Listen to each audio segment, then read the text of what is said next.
In the late 17th century, Indostan was governed by one of the best regulated administrations in the world.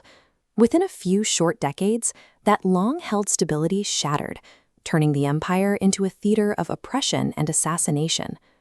To manage a territory of this scale, Emperor Aurangzeb relied on a massive, strictly delegated hierarchy.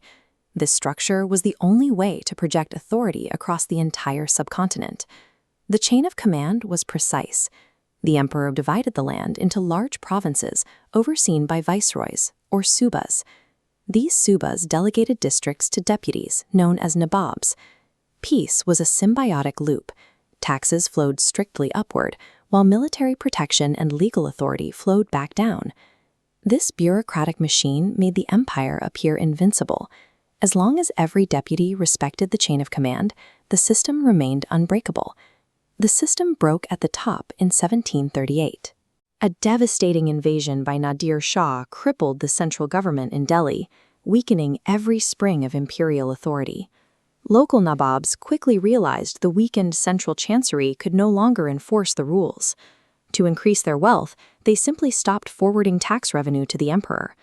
These administrative posts, originally intended to be temporary, were transformed into permanent, independent, and inherited kingdoms.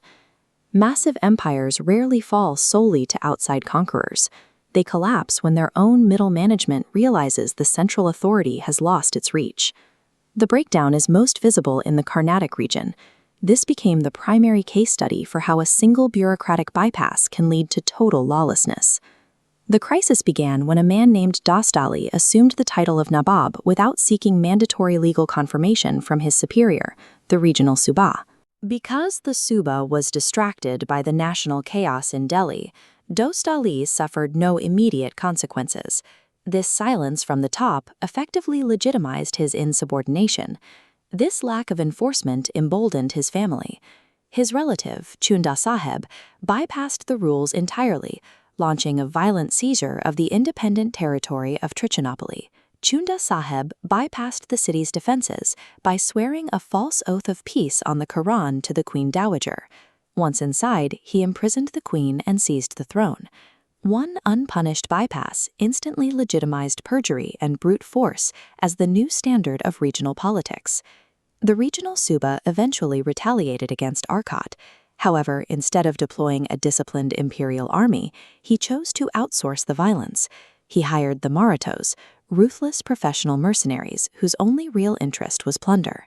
They were considered the most hardy and enterprising soldiers in the region.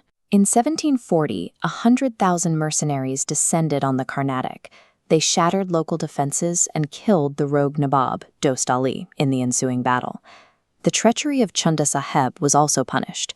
After a brutal siege that cut him off from all supplies, he was starved into surrender and taken prisoner. By hiring unregulated freebooters to solve a bureaucratic dispute, the central authority confirmed that raw violence had officially replaced the rule of law. The mercenary invasion only accelerated the decay. Arcot descended into family warfare as relatives fought like rivals over the surviving scraps of power. The succeeding Nabab was murdered shortly thereafter. He fell victim to a conspiracy led by his own relative, Mortiz Ali, driven purely by greed. Mortiz Ali's reign was as brief as it was hated. Fearing the public's abhorrence, he eventually fled the capital in the middle of the night, disguised in woman's clothing. In a final, desperate attempt to restore order, the Suba appointed a respected guardian, Anawardi Khan, to protect the murdered Nabab's young heir. The betrayal was total.